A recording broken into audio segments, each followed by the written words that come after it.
when you work with the best people in the world, when you work with incredibly skillful people, you know, it lights you up in the same way that music does. It's my job to supersize other people. This is why I do it, because those glimmers when you see other people doing that, and it must be the same for you when you go and look at some of the work that you've done, where you see your people that you've shot looking absolutely amazing, and you think, I've helped contribute to that.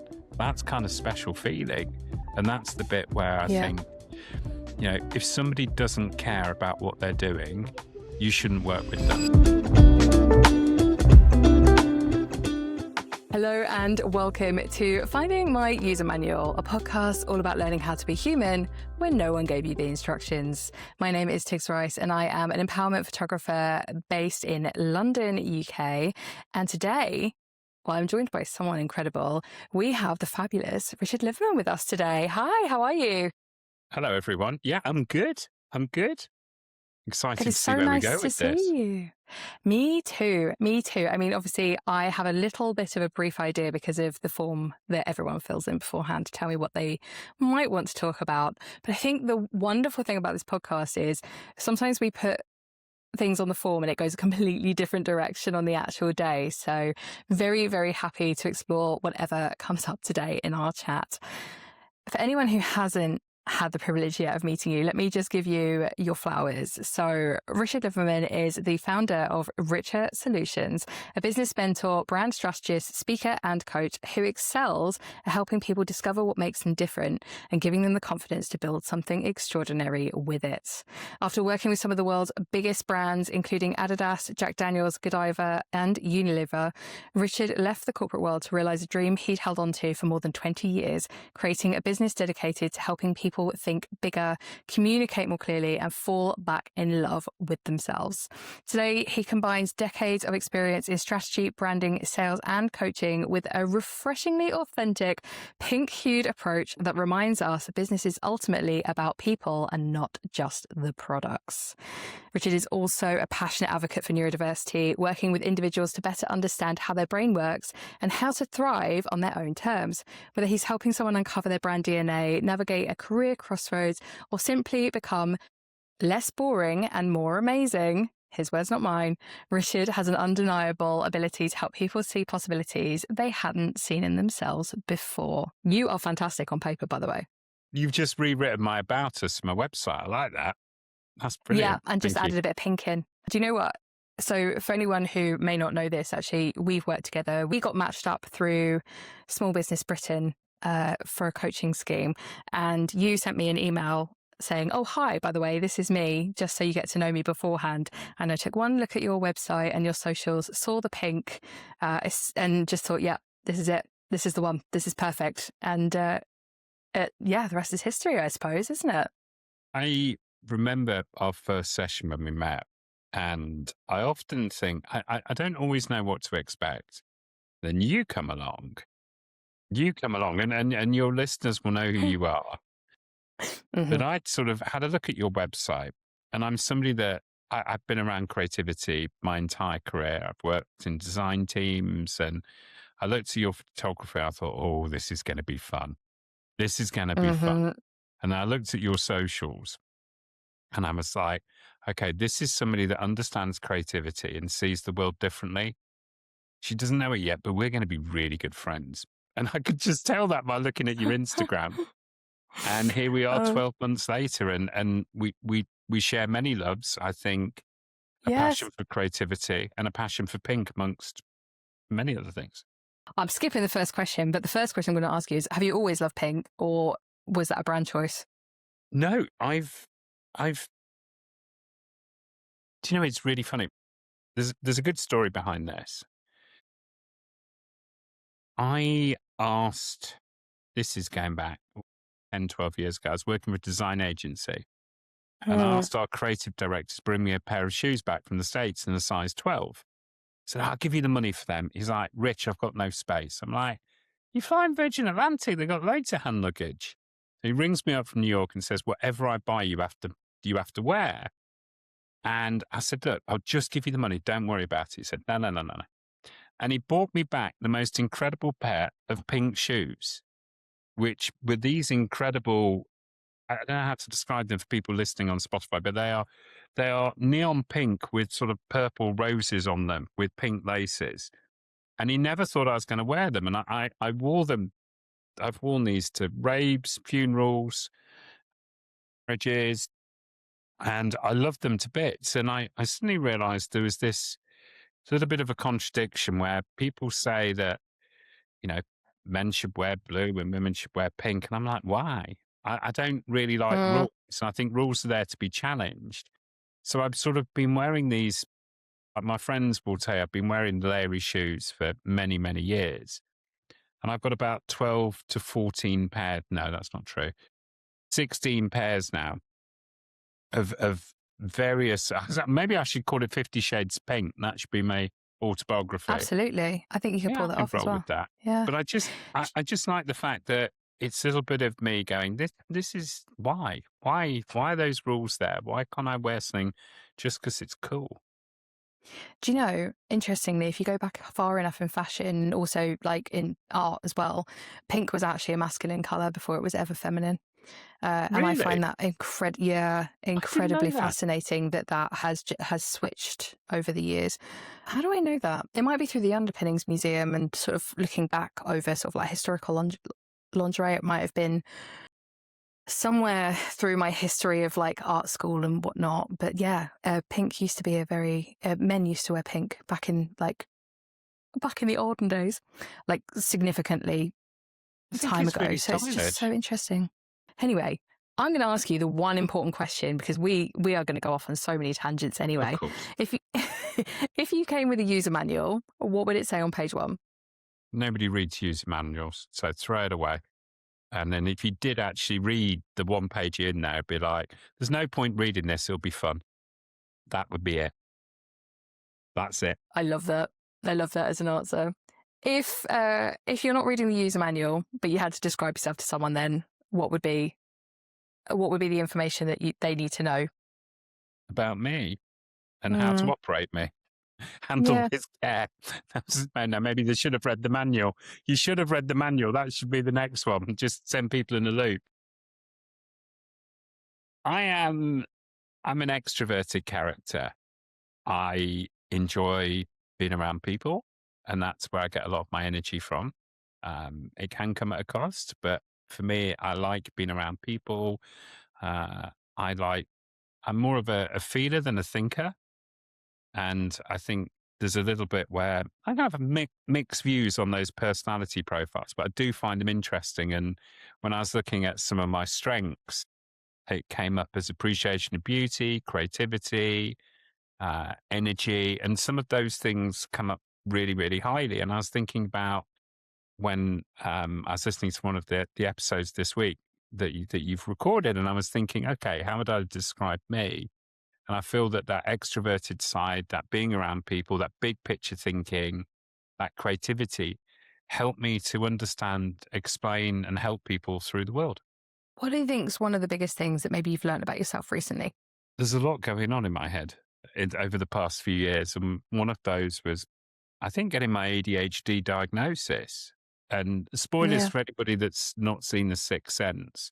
But there was that revelation moment right at the end. I'm like, oh, yeah, that all makes sense. And it was like the movie The Sixth Sense, where all of a sudden lots of things made sense. And I think as a moment from the last few years, it's almost helped me understand myself and helped me build a world that I can operate in as best I can. And suddenly the world now understand why some things are a lot easier for me and some things are a lot harder. And how do I mitigate and supersize those things? Your journey to diagnosis, was it things that you started noticing? Was it things someone else gently pointed out to you? Like, talk me through your origin story of first inkling through to diagnosis. How did that go? Yes. Thank you, COVID, for all kinds of surprises. I think with a lot of people with diagnosis, it's often pointed out by other people or related to other people in the family. During COVID, we realized that my youngest son was autistic, and that has taken us down all kinds of different roads trying to be able to help understand his user manual and to try and be able to support him. And as part of that journey, it was about, okay, how can I get to know myself better? And it's one of Mm. those things that I think autism's such a fascinating world that I don't think we all fully understand. And I often use the analogy that people think autism's Rain Man. Um, Dustin Hoffman Yeah. and Tom Cruise, you got a lot to answer for. But actually, autism manifests in many different ways. And helping to understand my son, I suddenly thought, okay, there's a lot in my head that is probably different from a neurotypical person. But what does this look like? And I took the step to get diagnosed. And all of a sudden, it was like, this makes sense. This makes sense. Mm. How can I find the ways to maximize the good bits and to mitigate the bits I found harder? And it was a huge revelation for me. Yet it's been there my entire life. I'd just not seen it. What was that first immediate feeling when you found out? Was it elation, validation? Were you upset, angry? Relief. Mm. Just relief. And validation came afterwards, but relief. Why are certain things so much harder for me? And Mm.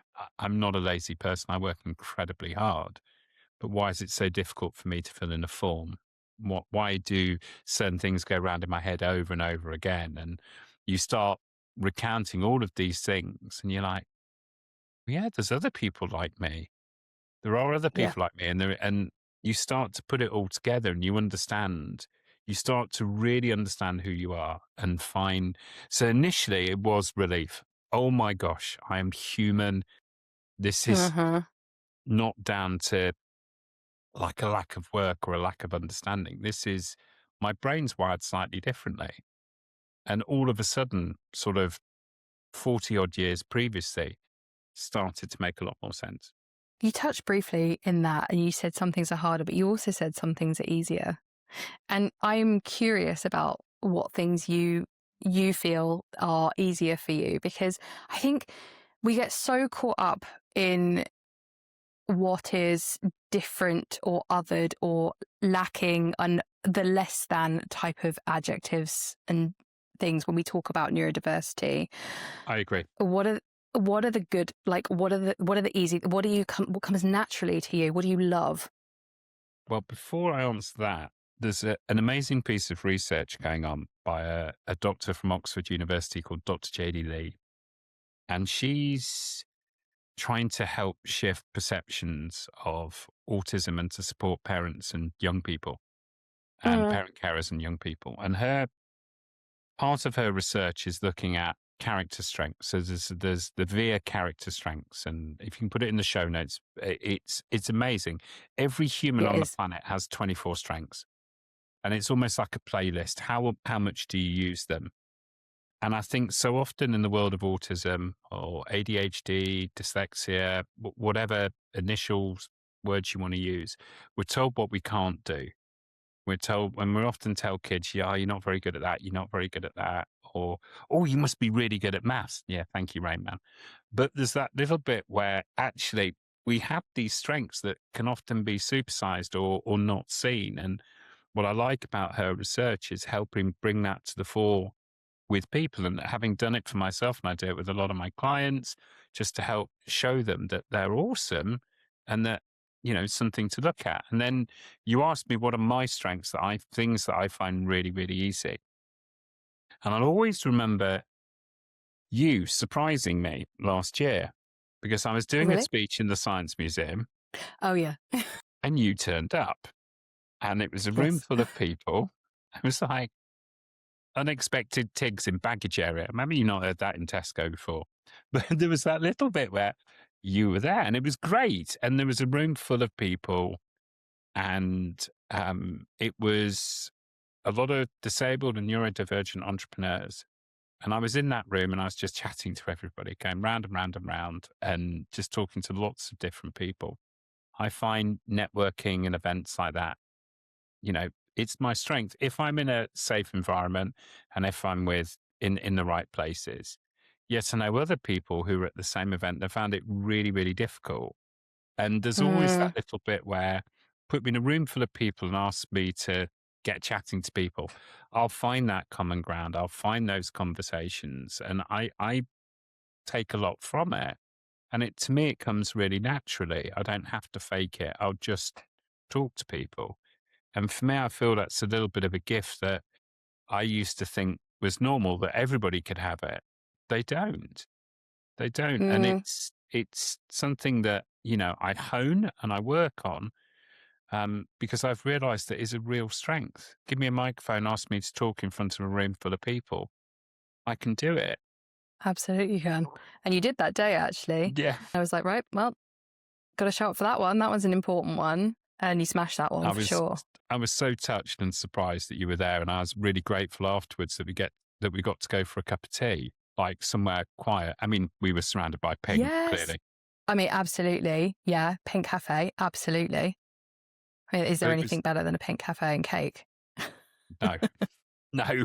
But it was. Do you know what? It was such a lovely surprise. But if you ask me what my key strengths were, it's that I always feel that I can talk to anybody, and I don't really care about people's titles, their background.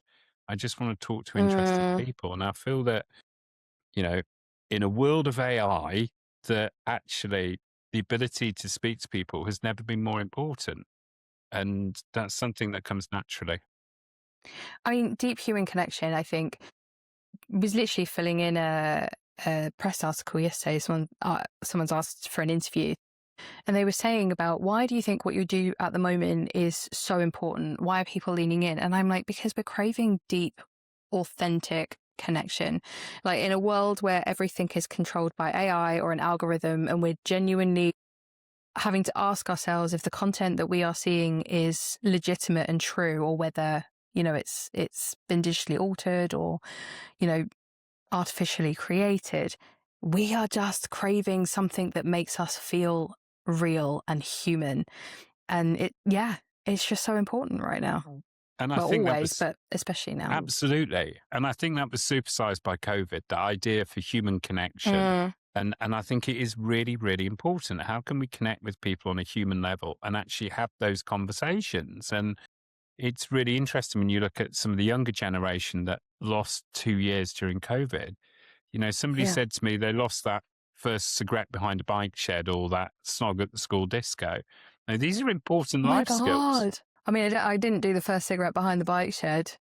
Actually, I don't think I did the first snog at the school disco either. There's Clearly, still I missed time for both of those both. as well. Well, yeah, I mean, I have to speak to James about that one. They are those big moments in life where you do sometimes take them for granted. And it's even the little things like the regrets you didn't have a chance to make, if that makes sense as well. Like, it's not just the, oh my God, the first this or whatever. It's like, it's the, it's the human condition of, you know, making mistakes and learning from them as well, isn't it? Also seeing and doing things. There's a little bit Yeah. where, you know, I'm really geeky. I love looking at other people's holiday snaps.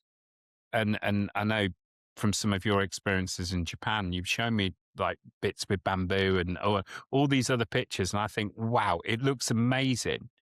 But it's even more amazing when you're there and you experience it. And it's the bit Yeah. where I love going to watch a live concert and hearing live music, because there's something, yes, you can watch it on the television and it is still fantastic. And you've probably got clean toilets. However, there is something about what's it like to feel and experience something. And Yes. I go back to that movie quote, in a world where AI and process is taking over everything, there is that little bit where how can we have something that is truly special?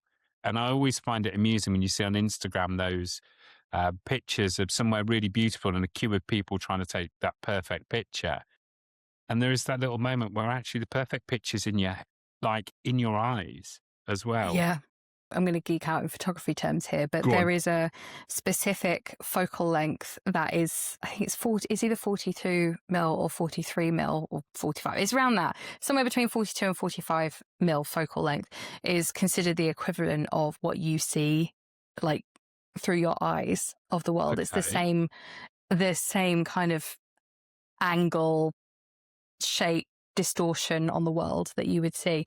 And I find it really interesting that so many of our photos, though, when we're actually taking photos on our phones, even on cameras, even professional cameras, the angles that we're choosing to take photos at might not actually be the same shot that you're seeing in real life that inspires you to take the photo in the first place. And that has always fascinated me as an idea, that the shots that you might be queuing up to take that perfect image of may not actually be anything relevant to how you truly witnessed that moment in the present. Why do you think that is? Do you think there's people just trying to be perfect for social, or just not understanding the technical side of things? I think there is a want to capture the world in a beautiful way. And I think it has been enhanced by social media in there is an aesthetic that people want. And actually, if you queue up and no one else is in the photo, it feels maybe a little bit more special. And look, I'm going to hold my hand up to this because I I photograph people for a job. I love photographing people. I will spend all day making people look great in photos. But when I go away on holidays, I don't want photos with people in. I want to show the world, and that's what I am capturing. So I also don't have the patience to queue up in that queue to go and take the perfectly aesthetic photo. So what's more likely to happen, and my husband will attest to this, I will stand somewhere waiting for everyone to go, get really annoyed about the fact that people keep walking through the shot, get frustrated, but I will still wait there for that perfect moment because I don't want the shot that everyone else has, but I still want the shot with no one in it. I will walk along the street or wherever we are, wherever that is in the world, and I will see something and I will immediately want to stop and go, I have to photograph that. And my big thing is actually a collection of doors. I have a door of the day project and I take photos of different beautiful doorways I find around the world. There's hundreds of them on my phone. And that's my appreciation of beauty in the world, I suppose. First of all, I really like the guilty pleasure confession. And I think Absolutely. that'd be the most amazing flick book ever. But there's also I that should bit do where that. that's a good idea, that. But there's also that Yeah. little bit where I can sing, but that doesn't make me a singer. And I think it's when Mm, you're talking about photography, there's something where, the best 2 or 3 pictures I've ever taken have been completely by chance. I've just been going da, da, da, da, da, da on my iPhone, completely by chance. I'm not skilled in that. I understand what good and bad looks like, but I haven't got the patience, the technical skill, or that level of creativity that somebody like yourself has. And I feel there's this little bit where, sometimes you just have to appreciate masters of their work. And actually, if I'm lucky and get a good picture, I'm more than happy with that. There's also a mm. bit where it doesn't make me a photographer. It sort of does and doesn't. But and I mean, I'm going to put this to you. If you think about maybe the best 2 or 3 photos that exist of you in ever, how many of them have been taken in a professional setting and how many of them captured in the moment and are like on a phone or imperfect or, cropped weird, they're on an angle. I've do you know what? I think everybody listening there is just thinking about this going, no, they're all, and actually the one I was thinking about my wedding day, the best picture of my wedding day was when I didn't realize it was being taken. And it was Yeah. fantastic. And I think there is something about that naturalness that, yeah, I agree with you. Yeah. That's going to mess with my head for the rest of the day now. The thing, and, I still think there is still an element of having someone that knows what they're doing with a camera to help make that a thing. However, I just think that, when I talk about boudoir and the photos that I take, the photos that are my favorites are the moments between the moments. They're not the heavily posed shots. It's the pose I put you in, but then the way the nuance of you changing your body or checking out whether your foot's at the right angle or, are my buttons straight or, is my tie done all the way up, insert whatever type of photography you are into this. At your wedding, was I having a good time? Like one of my favorite photos from my wedding is, it's a long story short, but someone told a really filthy joke that had a backstory from earlier in the day and the entire party creased up and it's just all of us just laughing our heads off. There are double chins, people's heads are thrown all the way back, eyes are closed, like But it's the remembrance of the moment, right? Like, it's how It's you felt in capturing a that life moment. moment. That's Yeah, capturing a moment. yeah. Not like that. What is, out of interest, other than the wedding one, what else is up in the best photos you've had of you? There is. I was just thinking, it's actually one of the worst pictures of me. I was working with an American friend, and we had nothing to do on an August bank holiday. So we picked up another friend and drove to Bruges. And I don't think I've ever Great. drank as much alcohol as I did that night. And there was a picture of me the following morning in t-shirts and boxer shorts with the worst red eye hangover you've ever seen. And it is terrible, but it completely captures that entire day. And it makes me chuckle every time I see it. And if my friend Oh my Malcolm's goodness. listening to this, he'll know the picture because he took it. So it was just so bad. And when I look back on it, and I'm like, that's why you should never drink beer, vodka, and Red Bull on the same evening. And then Gosh, no. just just ones that family had taken. I was just thinking, there's one of my son and I on a beach, and it's such a simple picture, but it's beautiful. And I think there's that little bit when, I always think, like, when I come to the end, many years from now, there's a brilliant song by Noah and the Whale, and it goes, "On my last night on earth, I want to take a deep breath. I want to look to the skies and have no regrets." And I think in that moment, in my mind, I'd be thinking about those photographs of my life. And I do like to think, okay, what are the pictures that are going to come up that would make me smile?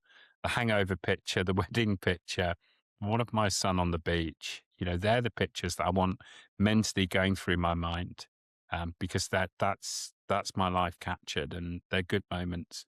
Apart from the hangover, which was terrible, but the day before was great. Just now you referenced music. I know that music is a huge part of who you are. And in fact, for anyone who is listening rather than watching, behind Richard right now is a couple of shelves on the wall with some of your favorite vinyl album artwork on display. Talk to me about the connection for you with music. I'd always been connected to music since I was very young, and listened to all kinds of music. But for me, during the 90s, I discovered dance music, and there's something about music that I think is incredibly soothing for all people. But I think for ADHD people, it can be incredibly soothing. I think there's music for every mood: happy, sad, joyful. Before this conversation, I put on some music just to sort of get my heart rate up, and just, here we go, let's go, bring it. What was it? What did you put on? Was it Rocky? No, it wasn't Rocky. I've gone for some Ibiza summer anthems. And Oh, yeah, but there's a story classic or connected to modern? that. Modern. We're talking 2026. Oh, bec- go on then. Drop some names. Who are we listening to? there's a little bit of everything in there because I'm going back to the island this summer, and there's a I little did not bit know where this. I get to touch wood, go and see little Louis Vega from Masters at Work, who I've never seen live before.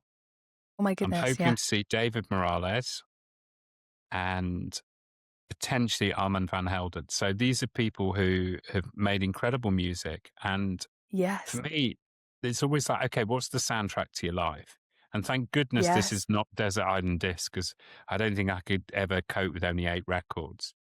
Oh man, I thought you could only pick one. I didn't. I've never actually tuned You into get, that. I think you get 8 records, but some of the records behind me, Pete Tong does this incredible thing with an orchestra where he plays dance music, but through a full classical orchestra. I first saw this, it was a prom on the Is it BBC, and BBC it was Proms on. thing? Yeah. Oh my, it was Yeah, and incredible. it was beautiful, and they said, "Oh, well, we're going to do a gig in December," and I've gone every year since. And there's Yeah. that little bit where the strings of certain music, it just goes through your entire body, and that there's a concept called glimmers.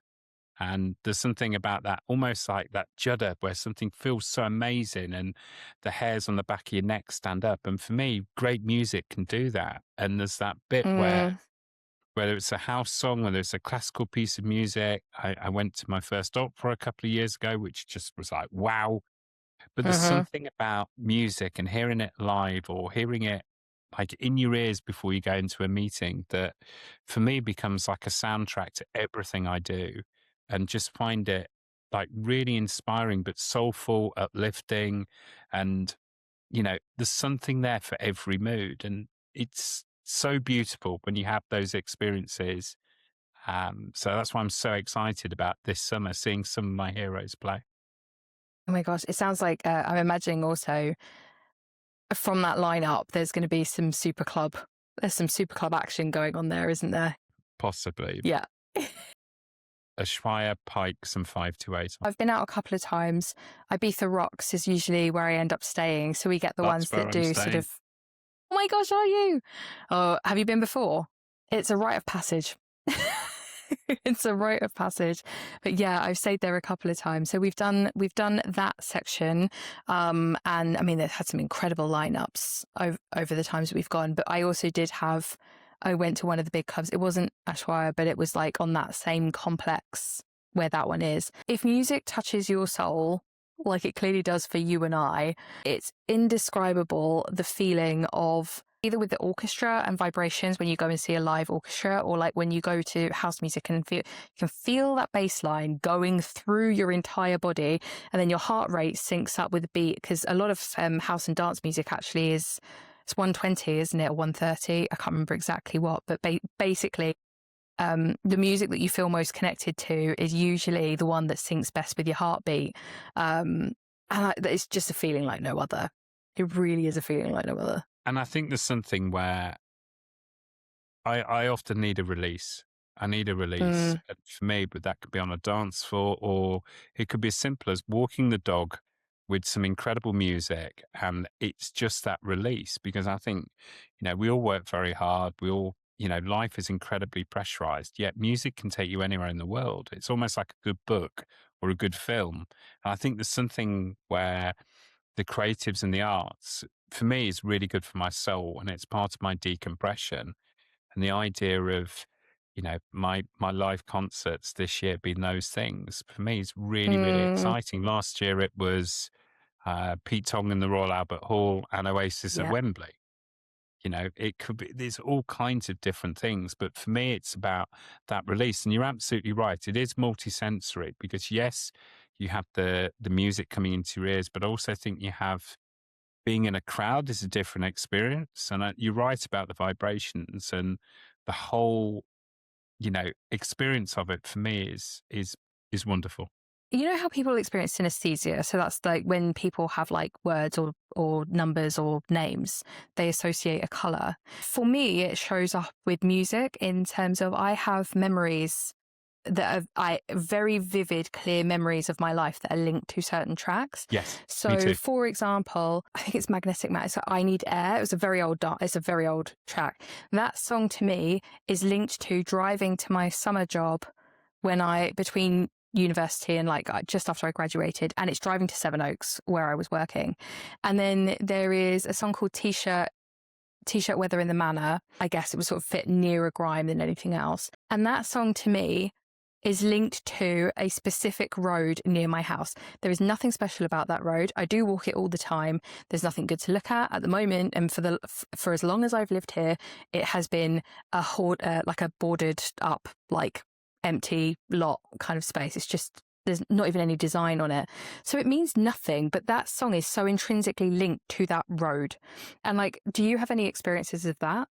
My entire life. I remember the first time I heard Right Here, Right Now by Fatboy Slim was on Yes. a cassette I bought whilst traveling in Asia, and just had it on repeat. So if I hear that song, it can take me back to a jungle, or alternatively, it can be Faithless Insomnia, which I used to play before doing presentations in the 90s at university. And my friend Alec and I would listen to that song to get revved up to do a presentation.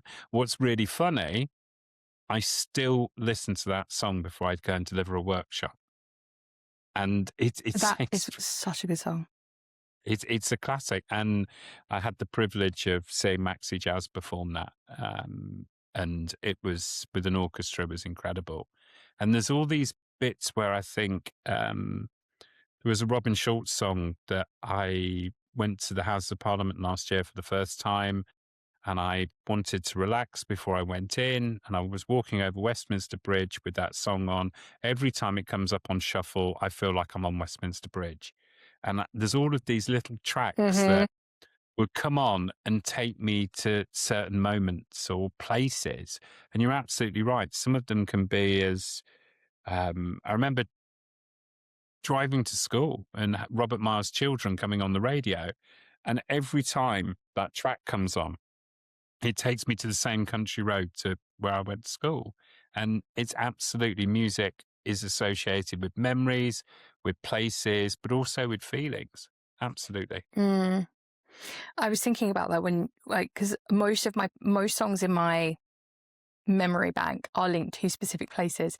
Funnily enough, when you mentioned that Faithless, I Can't Get No Sleep, or Insomnia, I was realizing that actually that is linked to a group of people that I've had so many good memories with, and it's me feeling really happy on a dance floor with. So that's people, not necessarily a specific place and time. But gosh, yeah. I actually feel, I don't know whether it is a neurodivergent thing or just a music lovers thing. I'd be so interested if anyone's listening to this and also experiences that feeling, whether you are neurodivergent or not, or think you might be, because I would love to know if anyone can experience that, or whether it is a inherently neurodivergent trait.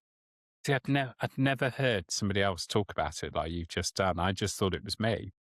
And I thought it was just me. Maybe it's just us. Maybe this is a podcast of like, if you hear this music, where does it take you to? And everybody's listening and what are they on about? But if anybody does feel like we do, it is, yes, it's such I'm just smiling thinking about it because it's such a powerful thing. One of the things I love about this podcast is, you know what, Tigz, just say the weird thing, because maybe someone out there is experiencing the same thing as you. And I'm so glad to actually have found someone that does connect in that way.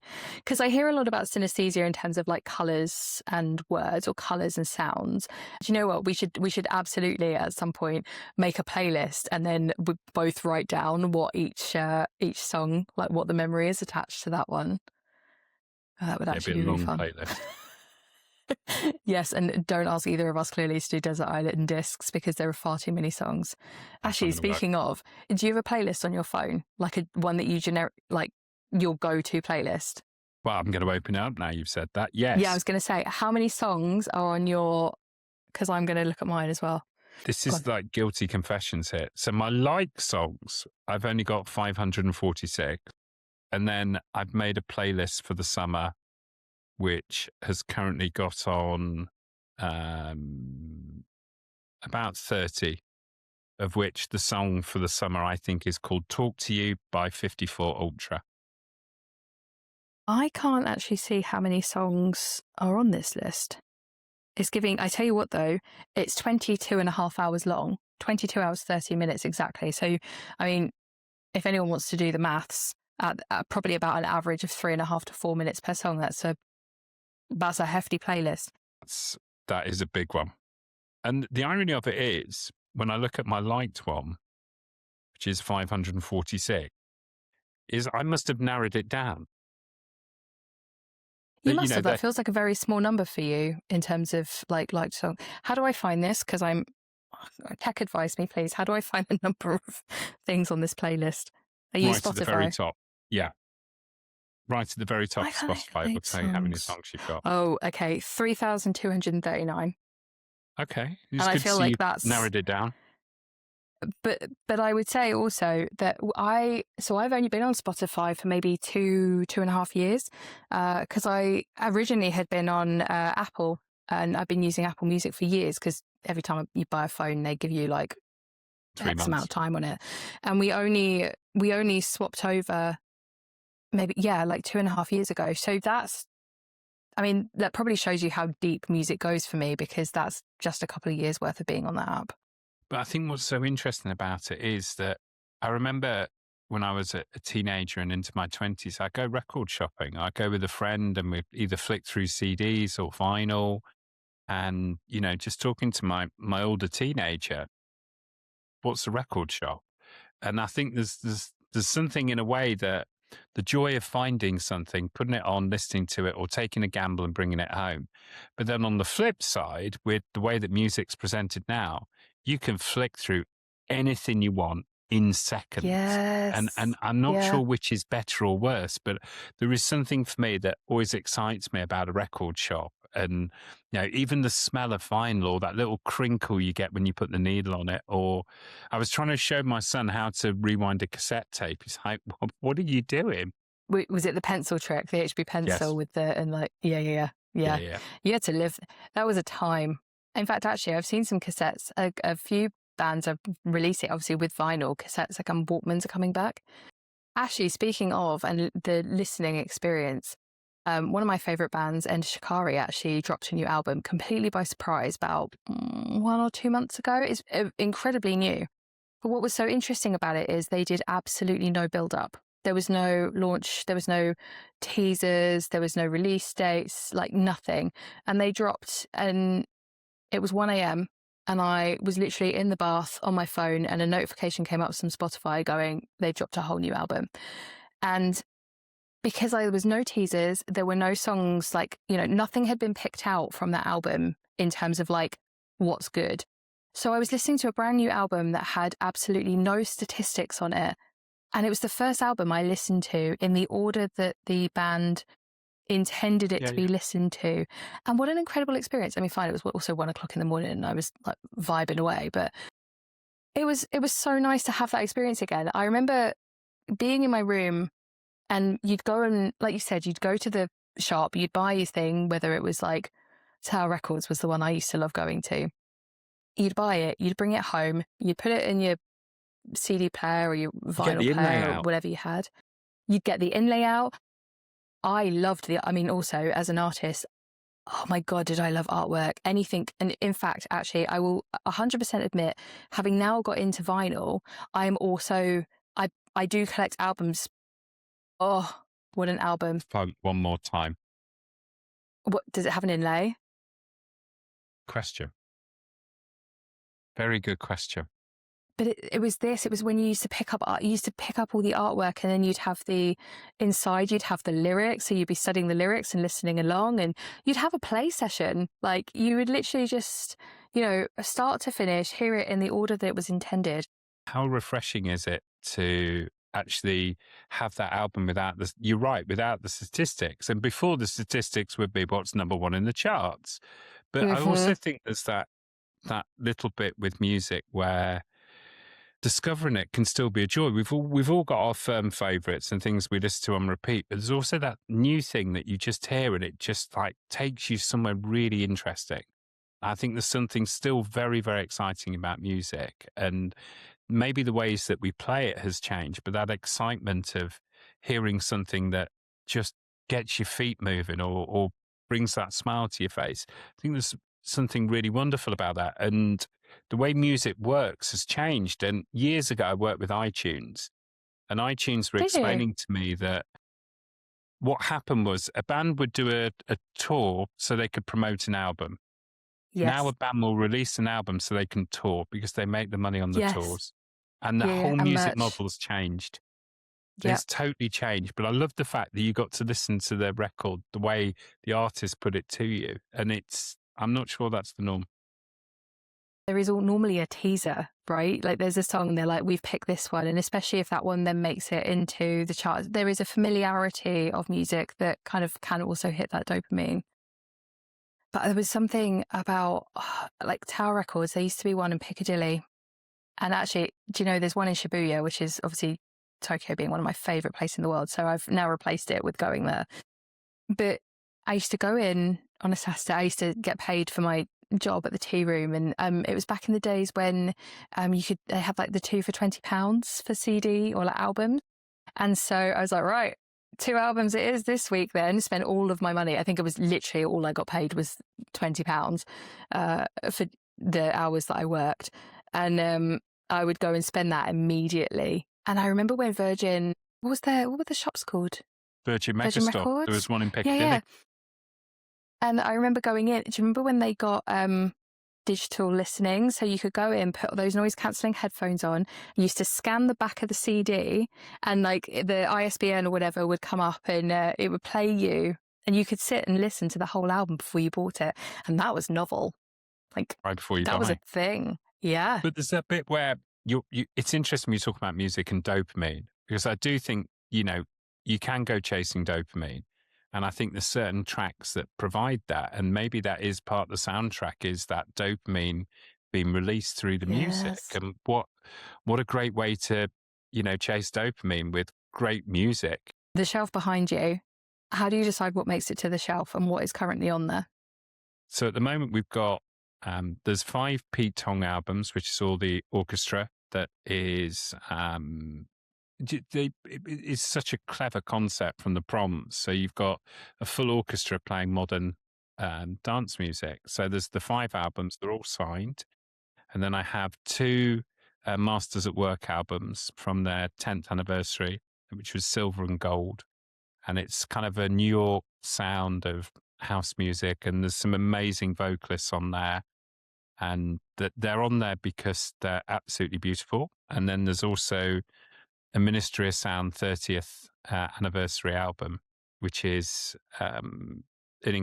just some incredible pieces of music on there that is the sort of the soundtrack to my youth, but also through my adulthood as well. And I think something you said earlier about tracks having memories for you, which is, such a wonderful thing to have. And they're there because not only do they sound beautiful, but they look beautiful as well. And you talk about album artwork. I was always impressed by Primal Scream's Screamadelica album. It's an incredible cover. Remind me what that cover is.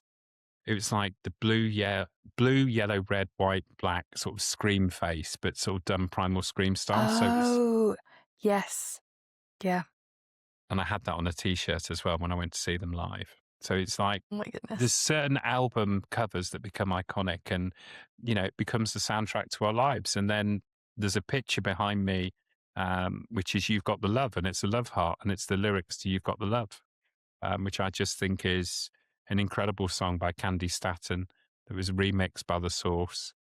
And it went from being a prayer to a dance track, and it's such a beautiful piece of music and incredible lyrics. So they're all like little nudges to me that, almost like the pink shoes. This is like part of my armor, and part of my armor is music. And it's such a great way of protecting and nurturing myself. I'm very lucky to have it. Do the albums behind you that are on display ever change? There's been additions, but never a removal. Oh, interesting. Yes. Interesting. Because I was about to ask you if they changed, and if there was anything that inspired the change, or whether you changed them depending on like who might be on the video call with you. But no. That's just you living loud and proud, and this is what I love. These are for me. The Masters at Work are quite interesting because they are little Louis Vega, Kenny Dave Gonzalez, but there's also a little bit where I often talk to people about, okay, how can you be a master at work? How can you be the very best person in your profession, or the very best version of yourself? How can you be a master at work? And, I go back to when I first looked at your Instagram feed before we started working together. I was like, okay, this is somebody that is a master of their work, a master of their craft. And there's something about when you work with people, doesn't matter what industry they're in, but how can they be a master at work? So there's a very subtle hint, because I love working with people who are incredibly skillful, but still need help to be the best version of themselves. And so there's a very, very subtle link.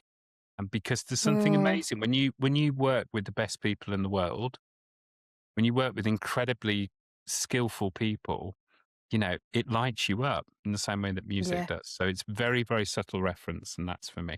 If your dream client could contact you tomorrow, and I mean, don't get me wrong, I'm sure that you already have some of your dream clients on that list already. If there was someone new coming in who would be the absolute dream to add to your roster of incredibleness, who would you love to work with as a coach? Do you know, it's not necessarily what they do. It's how they do it. So I love working with people that it doesn't matter what their field, somebody that cares about what they do, but needs some help in crafting that, or with the ability to be open-minded. So, when Mm. when you're shooting people, you always want people to trust you, to trust the process, and somebody that's really up for it, because then you do your best work. I'm exactly the same. Like, to me, I want somebody that is curious. I want somebody that is skilled at what they do. And then it's my job to help lift them further, whether that's to help them tell their story, whether that's to help them with their confidence, whether it's me to help them with their belief, or whether it's me just to go, have you thought of this? And just really challenge them. So for me, it's almost about somebody that is curious, somebody that's up for it, and somebody that cares. The people I do my best work are the people that care about what they do more than anything. And then it's my job to help Mm. them share their stories. And that's the bit which lights me up. The bit that lights me up is when I love sharing the people that I work with other people that deserve to hear about them. So there's a number of clients who I talk about all the time because their work's amazing. You're one of them. There's Chris at Foxy Rocks, who makes the knives out of recycled skateboards. It's just incredibly talented people. There's another client, Scott. He does restaurants all over the world, and he just has this deep passion and knowledge of food and service. The one thing that holds the three of you together is this love of what you do, and that be able to almost that geekiness, the bit where you were talking earlier, but actually you should be shooting at this angle rather than this angle, or, when you talk about those numbers and it just comes out of you, or when we're talking about a photograph, and I remember a conversation we had where you said, well, the eyes are not in the center, it means they're looking down on them. I was just like, I get it. And it's the same with, when I'm with my food client, Scott, we'll be out in a restaurant. He'll be like, that service is not happening quick enough. This crockery is made in da, da, da, da. It's that level of geekiness and passion. For me, Yeah. that's what's exciting, because what's normal to us, what is our ordinary is extraordinary to somebody else. And I think there's that little bit where sometimes as business owners, we underestimate our own skills. And it's that those people with these incredible skills, it's extraordinary to other people. That's the bit that gets me excited. What do you think is the most extraordinary thing about you?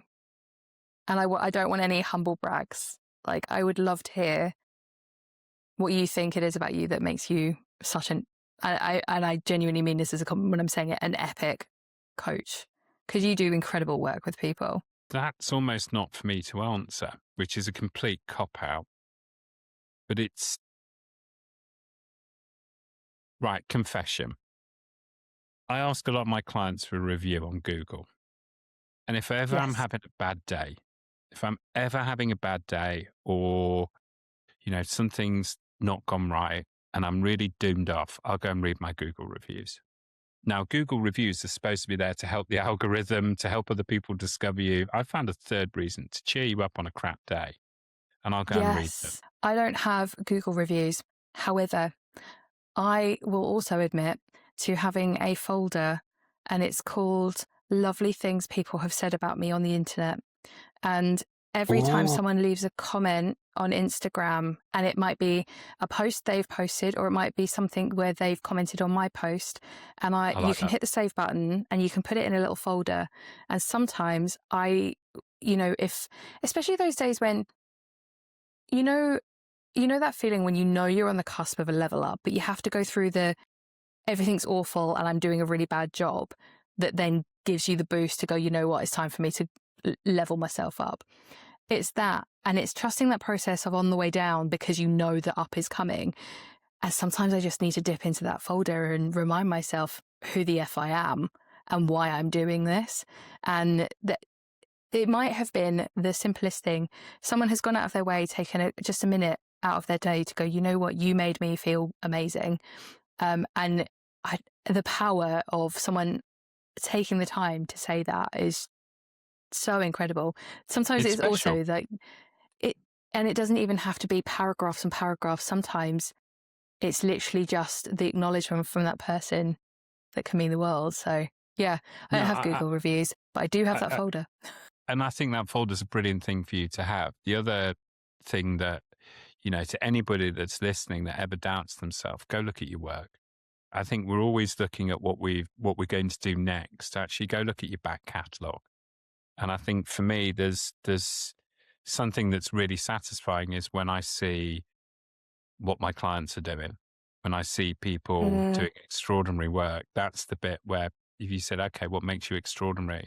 It's my job to supersize other people. It's my job to make other people be the best versions of themselves. And, seeing some of the clients that I've worked with thrive or do things they never thought were possible, that's the bit which lights me up. That's the bit that, you know, you sometimes, why do I do this? I could earn more money doing other things, but there's that little moment where you're like, this is why I do it. Because those glimmers when you see other people doing that, and it must be the same for you when you go and look at some of the work that you've done, where you see your people that you've shot looking absolutely amazing, and you think, I've helped contribute to that.